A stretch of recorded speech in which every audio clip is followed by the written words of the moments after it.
Hello, everybody. My name is Mimi Plauché, and I'm the artistic director of the Chicago International Film Festival. And it is my pleasure and honor today to be in conversation with the director of the stunning documentary, The Painter and the Thief.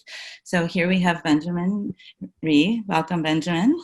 Thank you very much. Thank And you. yeah, it's great to have you here and to have the opportunity to talk with you and also with the subject of your film, Barbora Kysilkova. Barbara, welcome. Hello, very glad to be here. Great. I was hoping that first we could just, you could tell us where you are and what you've been up to these last few days, and then we'll start talking about the film. I think my answer will be quite fast. I'm having the time of my life with or without coronavirus around. I'm with my boyfriend in the middle of a Swedish forest where I have a great big atelier that he built for me. So I'm just painting new big canvases. Oh, amazing. I'm filming my new documentary, so that's what I'm doing these days. Great. Well, we'll hear more about that later, I hope. But so let's start talking about The Painter and the Thief. Congratulations on the film, on the great reception of it. We're so excited to be sharing it with our audiences. So I'm going to try to predict what some of their questions might be, but also talk a bit about what interests me about the film and to hear what you all have to say about it. So Benjamin, I was hoping you could start by introducing us to how you first became aware of the theft attached to the project and what interested you about it. So the project began with me researching art robberies, and we have a great tradition of art robberies in Norway. I was fascinated by the high culture art and low culture robbers. So I thought that was some contrast there that fascinated me. During my research period, this story was on the front newspapers in Norway. So I just read the front newspapers and I followed the case and I contacted Barbora after the trial. And when when I got access to film Barbora and Carl-Bertil, they had met approximately 4 times. So the footage you see before that, it's Barbora's friend that has filmed. So I was really fortunate to have a lot of important scenes already being filmed. So a friend of Barbora had documented her painting life, taking photos, filming her paintings being made, the exhibition. We had the surveillance footage when they got stolen. We had audio recordings from the trial. So it was really great to begin filming a project when you had all this archival footage as a present tense story. So I work making short documentaries when I don't do feature documentaries for web TV in Oslo. So this started up as a 10-minute short documentary for web TV, and I tend to have like 5 to 10 projects like that running at the same time. When I began filming, I did not know anything where the story might end up. I just kept on filming. And the moment you see in the film when Carl-Bertil sees himself painted for the first time, that was when I began realizing that this project is not going to be 10 minutes for web TV. It's going to be much bigger. But I like to begin projects without knowing where the story might end up. So when you begin a documentary, especially like a verite documentary, you don't know what kind of access you will get and you don't know what's going to happen. So even if you get the access, maybe nothing will happen. So you need to have these 2 factors play along. And I was extremely fortunate because so much happened. And I kept filming. I was going to ask what that moment was where you knew you had the feature and it was going to be a story. But I think that's so interesting, you know, not taking that approach of, I mean, I think you have a background as an investigative journalist. So is that true? Yeah, as a journalist, I've done some investigative reporting, but the journalistic background I have, yeah. I worked for Reuters and BBC freelancing, yeah. Yeah, and I think it's interesting in the way that might open you up to, instead of going in with kind of this predetermination of what the story or the narrative will be or what you want it to be, and really finding out what's there. So then I guess, you know, I guess over time, I think with the process and when you do verite documentary, the story and the structure continue to change over time. So I was wondering if you could talk about when you knew kind of what the narrative arc was going to be? Was it actually when you went into the editing room, or did it just become much clearer earlier than that? It's both. So when Barbara found her stolen paintings, I knew that I had an ending, because it was great to begin the film with the paintings being stolen and taken out of the frames, and then end it with the same thief putting it back on the frames. In the editing room, when we began exploring how to kind of structure the story, we had some obstacles, because I really wanted to get across what an intelligent, charismatic, funny guy Carl Bertil was. And the only way to do that, I felt, was to see the world from his perspective. So we changed perspectives, also because I think it's a bit of a surprise to the audience. Usually in films like this, where you have an artist and a muse, it's usually a male muse, and it's usually seen from the perspective of the artist. It's usually a male artist, and it's usually seen from the perspective of the artist. So I wanted to play a little bit with that in the beginning, and then make it come as a surprise. And that we found out in the editing room, actually. And since we are exploring the themes of what we humans do in order to be seen and appreciated, and what it takes of us to see others, it felt very natural to see the world from both Barbara and Carl Bertil's point of view, because that would add complexity to the themes. Yeah, that's a very powerful moment when, you know, he tells you that she sees me and she sees me well, but I also see her. And then you do kind of make that shift in the perspective of the film. But I think that goes kind of to what's at the heart of the film, which it's been called a double portrait. And so it's not just Barbara's work as a portrait artist, among other types of painting and visual art, but also you're in a way painting or drawing a portrait of the two of them and their relationship. So I was going to ask Barbara two questions. One is kind of, what is your approach to portraiture in terms of, is it about understanding or seeing deeper or getting to some essence? And then I was also wondering if you could turn the tables a little bit on Benjamin, because he's watching you. And was there a moment where you thought, we're watching you too in the film when you're being filmed? I first answer what the last question you brought up, and that is, I really very hardly could recall Benjamin or the photographer Christopher Kumar around at the times when they were there, because they both are so insanely sensitive people, so careful, that they really very soon became, as I understood, is the language of film, the fly on the wall. Like very fast did I just completely forgot about that there was somebody else in the room. And you asked about, like, generally when I portray people in my work. About your approach to painting a portrait. I guess it's really not comparable with how Benjamin portrays with his form. My form is quite different as a painting, and therefore I can allow myself maybe to be a little bit more intuitive than necessarily like rational or intellectual.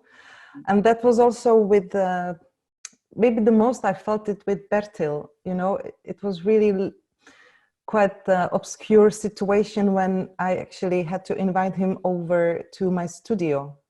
So I understood that I'm really about to invite the thief of my art into my atelier. It felt a little bit strange rationally, but intuitively it was like, of course, there was no other way, because also I could not really see Bertil as a thief to begin with. That was already, I understood this very clearly in the courtroom, that I expected to see a criminal, but I just could not. It was not there. There was a simple, not simple, very complex, but it was just a pure human being. And that's what I was also searching for when he came to my atelier. And, you know, I work, not that I place the person and force the person to sit for 8 hours in my studio. I actually take photos and I work from them. And there I was seeking for the moment when, because however, it must have been a very strange situation for Bertil as well. Right. you know, to come to my place. So I believe he was much more insecure than I was at that moment. But I hope that he soon started to feel quite more safe with each minute. And then he started to take off all his masks and protective layers that he definitely has to carry or had to carry around at that time. So I think I spotted the moment where he allowed me to see him. And that was the moment where I knew that this is what I need to try to transmit to the canvas. Whether I managed or not, that's of course up to you viewers to judge. Well, I mean, I think certainly he felt that you had, and you in seeing his response when you reveal the portrait to him. But I also think that there's this trust that exists, or that you're able to create between the two of you because of your openness, which welcomed him in, and when you invited him to your atelier. But I'm also curious about the trust that you with Benjamin. And Benjamin, clearly, because you've done documentary portraits, you have a gift for kind of creating a safe environment for your subjects and for building a relationship of trust. So I was wondering, Benjamin, if you could talk a bit about creating that trust and how that relationship grows with your subjects over time. I think it's the most important thing in a documentary is having trust. That we trusted each other, and I think that we connected very well with the dark sense of humor we have. I think the three of us have some self-destructiveness in us, but I also do think that maybe the most important thing is to include Barbora and Carl-Bertil in the filmmaking process. And this is something I think is not that much talked about in documentaries. We talk a lot about the directing actors in fictional films. But with documentaries, I really feel like it's so important for me to explain why we filmed something. Because when we build up that trust, then they understand why something is important. And then, for example, Barbora and Carl-Bertil can contact me, you have to film this. Mm-hmm. And to give you an example, and of course this is a trust develops over time and grows over time. But when Carl-Bertil is going to rehab and he buys heroin on the way to rehab, and right in front of the rehab place, he begs for the heroin that the girlfriend has taken away from him. To get a scene like that, that's so personal. What you don't see there is, of course, that Bertil is the one that has called me up and said, you have to film this. Right. And the reason why he calls me is because he knows we have talked so much about what this film is, what are we going to do with the film, why do we do the film, why do we do certain scenes, why is it important to explore different sides of a person in a film. And there, Carl-Bertil called me up. I'm going to rehab. You have to film this. He wanted to show the ugly truth of drugs. And he wanted to, like a lot of drugs are portrayed in a glorified way in media. He wanted to really show how it's like when the party is over, when you sit there and beg for the heroin.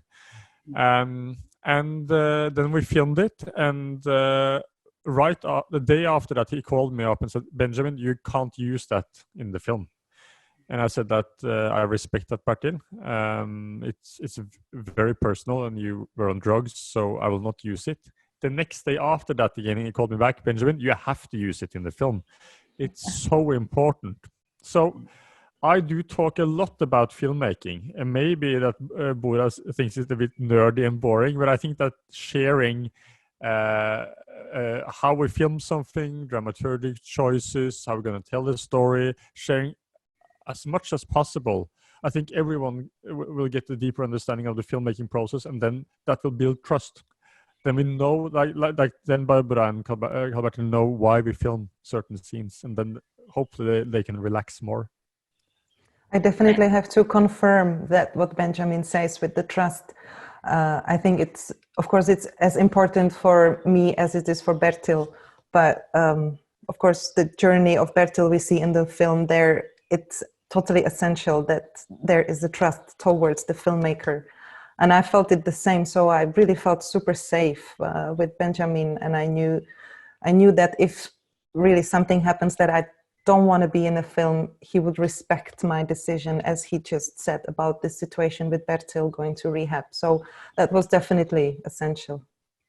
Yeah, and I think it's interesting in the way kind of building that trust references back to this idea of being seen, and that participatory nature. So Barbara, I was wondering if you could talk about kind of, did you also feel seen through the process of making this film, and also maybe when you watched it for the first time? I mean, if there is a camera around you, visually, but not just visually, but in a different way for another side of you. I don't know if I have that many sides. I just can't stop but comparing myself with all the layers and sides we see of Bertil. So I really, compared to this, I feel I'm just this kind of boring person sitting in the atelier and just constantly painting. I mean, let's face it, in my opinion, the Bertil is the best film dramaturg ever. I mean, he really set so many scenes that one cannot invent. It's really just written by life that is written by Bertil.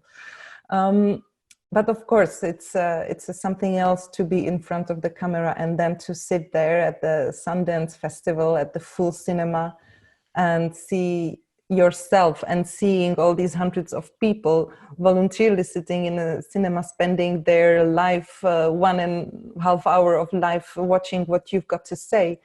Suddenly I felt that there is some kind of responsibility from me or of me to hope that I haven't been saying so much stupid things.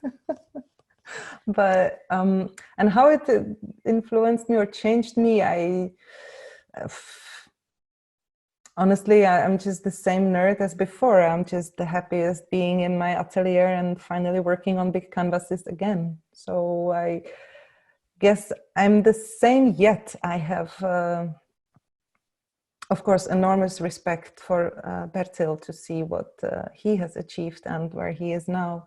And I think there might be also a little fingerprint of this result of the film, that it might, I don't want to speak for Bertil, of course, but I think I know him well enough to say it, that this was also for him quite a motivation to build himself up and to stay up there where he is now, or I mean up with his feet solidly on the ground, and really making his life much more livable than before.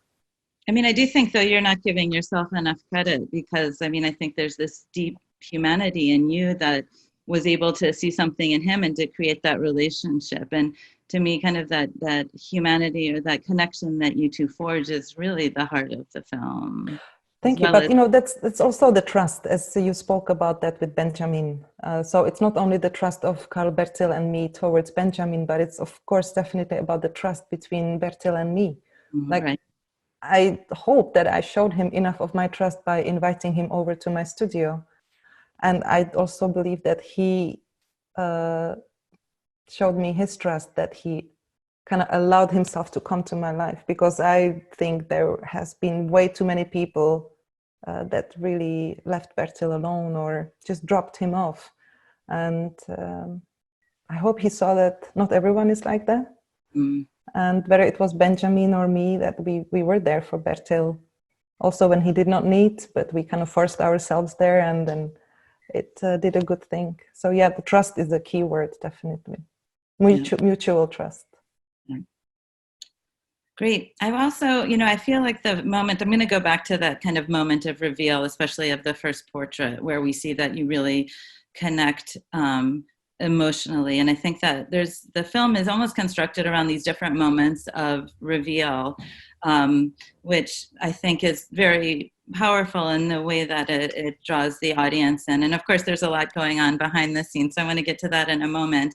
But that first big reveal is when you unveil the portrait of him that you've painted. And that really, I think, is very powerful in setting the tone, like I said, both emotionally, but also just creates this deep well of empathy that I think kind of continues to flow throughout the film. So I think one of the other, I guess, Barbara, was that moment or his response quite unexpected, or was there anything that led you to anticipate that that might happen? Oh, it was definitely unexpected. Yeah. Yet I can tell that it's a powerful experience to see yourself painted for the first time. I've been through this myself as well. I also knew at that time Bertil was not at his best time of his life. He had his addiction struggles. So I knew that he came not in the best condition, and he just was so exhausted from the world outside, where he felt that everyone is just throwing shit on him, and he just needed some soothing, comforting words. And so I told him, well, I don't have it in words, but if you look at that wall, you see I tried to do it in brush strokes. And there he lifts his head and looks, and so his reaction was, of course, it's totally overwhelming. And still, when I think of this moment now, I have chills going through my spine. You know, it's a reaction like that. Of course, it doesn't pay the rent. But at the moments when I have doubts about my work, and that's a constant struggle, and you have such response, it really gave me the total proof that what I'm doing is right. And I just go on doing it because it does do something good to people. So yes, absolute. Right. I mean, one of the other big moments for reveal for me was actually when we find the two of you with others going into the basement. And so, Benjamin, you talked about first being interested in art heists. And of course, there's a great tradition of art heist films. But, you know, what you thought you were making was something quite different as you followed the story. But then we do have kind of the second heist that appears toward the end of the film. And again, I think it's the way the film is constructed, it's a great moment of reveal or surprise. And yet there's probably a lot of backstory that you know, didn't make the final cut. So I was wondering if you could talk a little bit about that, because I know, talking with others who have seen it, there's so much curiosity on kind of how you got to that point and how safe you felt when you went into the basement. And of course, you know, there's the moment of finding the painting, where we see Barbara's response to finding the lost work of art. We had a lot of fun doing that, Barbara, didn't we? I thought that was... We had an amazing time. You remember? Yeah, we had some weeks there. That was no, absolutely not. It wasn't me. No, it was crazy. It was crazy. But I think that please, Benjamin, I want to hear what you... I look back at those weeks as some of the most fun weeks of my life. I'm usually a very neurotic guy, sitting watching films, editing films, or filming, and what an adventure to be filming that. So Barbara was doing a lot of investigation, and she found the other thief. That was how we got all the clues and information that brought us to a place that might have had the painting. And Barbara met the person that had the keys to the cellar and the loft, and I think we filmed this for a couple of weeks just without knowing what would happen, and it was just a lot of fun, and of course it was dangerous to go there, and I like it's so fun to look back at Barbara just slamming up these doors in the cellar. And I was thinking, oh shit, what if there's a person that is really a heavy drug dealing place? There were found a lot of dead bodies there, and really like the most dangerous area in Oslo. So I was just going along with my camera, filming Barbara, and of course when she broke open all these doors, I enjoyed myself because it was a lot of fun. Yeah, I think that we didn't quite know what we were getting into, but it was fun, and it was extremely surprising that Barbara found the painting, and it was just standing there with the open door. Like most likely there would kind of be a key there, but or a lock, but it was open, And I think you can hear, if you hear it over again and listen carefully, you can hear me swearing in the background in Norwegian when she found it. It was such a surprise. And I love the way Barbara responded to it, just laying over the painting. It's been away for so long. So I look back at those moments with great joy. But of course it was dangerous, of course it was. I know there's been a lot of questions about what happened also with Chloe and Emma. I'm not the one who has the answer, and I don't think anyone does. So it hasn't been found. We don't know, but the film will get a lot of attention here in the autumn, so it's going most likely to the cinemas here in the autumn, and it's most likly in Norway, so maybe it will show up because of the film and media attention. Let's see, but I don't think Barbara want people to find that painting. That's part two. Why shouldn't I want that, Benjamin? You said that you still wanted it to be a bit of a mystery. Yeah, sure. History always counts, and I'm actually this summer I'm gonna do a new version of Chloe and Emma. I'm gonna meet the two girls now after 7 years, because it's 7 years that I made this first Chloe and Emma, and I want to make them now 7 years older in the same setting, similar dress, and I want to do this every 7 years. So we will see. But I'm gonna have my new Chloe and Emma. It's Barbara's 7-Up version of 7-Up. Exactly.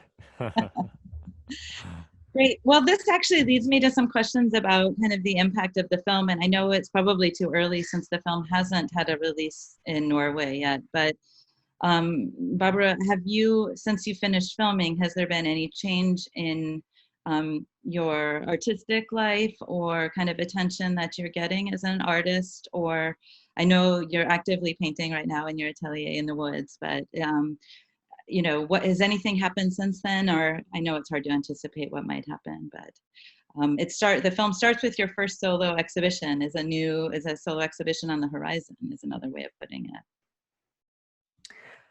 About the impact of the film on my artist part of me, it's probably still too early to say. Though after the Sundance, I was receiving many emails of people very much expressing their total joy of my work. Some of them even asked whether they could purchase some, so I redirected them to my Czech galleries, because at that time I had solo exhibition in this gallery in Prague, Gallery Miro, where all the paintings that we see in the film were shown. I don't actually think that any of these emails came through to the final point of they really purchased the art piece, because then I would know about it. But that's maybe good. I might wait for the right buyer. Let's see. But no, it's, already this wonderful feedback I got from so many people, whether it was live on streets in Park City at the Sundance, or I am receiving so many emails of supporting me and my work.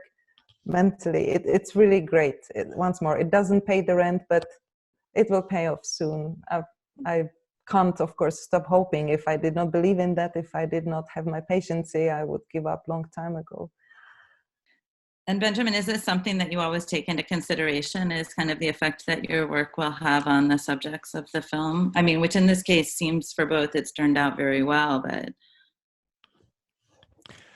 Of course, I think about it and we talk about it, but it's a bit difficult to talk about as well, because you never know with the documentary. Like we didn't know that we're gonna go to Sundance and Neon was gonna buy the film and distribute it all over the world.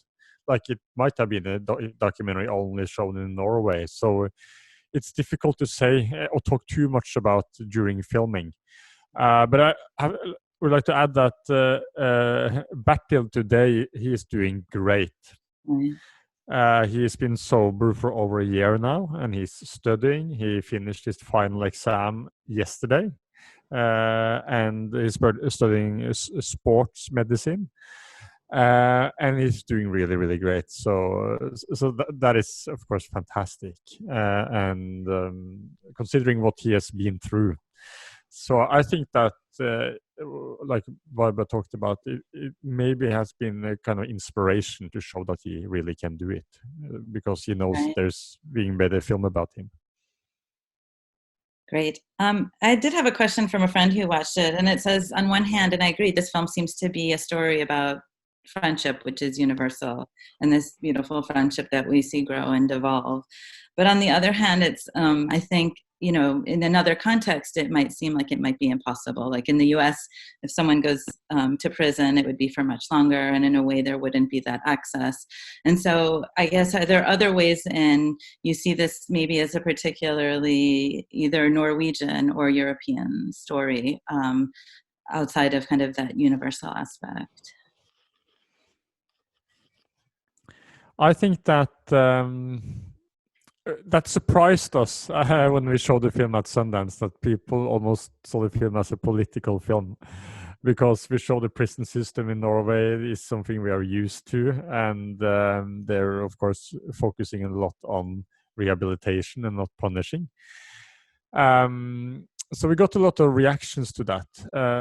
And yeah, again, it's a film about friendship, but it's also a film about how we tell stories and construct stories about our lives, and how we deal with the self-destructiveness of our past, and how it haunts us today. So I think that hopefully the film explores many themes, and hopefully you have a lot of questions after the film that will live with you for a period after you have watched it. Yeah, I mean, certainly in terms of thinking about the power of empathy, to, whether it's from the filmmaker's perspective or between friends, to change people's lives.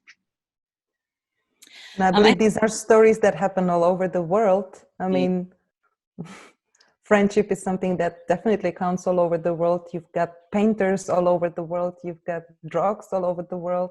You've got people who need to be hugged once in a while all over the world. So, yeah. So the story is universal, but maybe the details can be specific. So I had one more question, and it's a question about beauty and creativity. So, at the trial, Bertel says that he, when asked, stole the paintings because they were so beautiful, and so he was moved to do that. And then later in the film, we see his attraction to beautiful objects and art. And I think, Barbara, clearly your life is very deeply connected with beauty. So I was wondering if right now you could talk about kind of where you're both finding beauty in your life and what's inspiring you. Benjamin? Barbara? Shall I begin so you can think about it?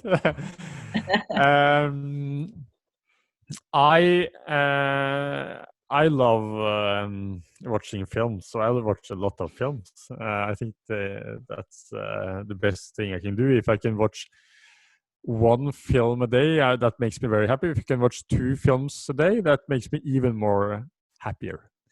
And one thing that inspired me a lot with this process is Bertil's development. So from the point you see in the film, when Bertil has almost died in a car accident, 16 broken bones, he don't know if he's gonna be able to walk again, and he's at his the lowest point it's possible to be, kind of physically and mentally, and from there on to building yourself up gradually. That has inspired me a lot, and I think that that's the most impressive thing I've ever experienced in my life. I believe that that's a work you don't only do in the atelier with the brush, but it's a 24/7 work. Especially probably in the way of the style of work as what I do, which somebody calls realistic. Well, I don't know what reality really is, but I do paint what I see. So therefore I observe 24/7. And you never know where you catch the moment when it kind of hits your string and you understand that that's what you have to paint. That's what happened to me with Bertil as well. And yes, I believe that art is not necessarily only decoration that has to make you feel only good, or that has to fit to the color of your sofa in the living room. You know, it should go under the skin, and it should definitely challenge you in some ways, but still it should be kind of driven by the fact of beauty. And beauty has really many, many ways. And I kind of like to send out this sort of like a sentence that beauty transcends death, or beauty transcends death. And that's what I'm after in many forms. Great. Well, I wanted to thank you for sharing the film with us, and we hope it spreads widely among audiences. I know I was moved by the story, by the storytelling, and Barbora, I wish you continued success with your work, and we look forward to seeing for both of you what's next. Thank you so much for having us.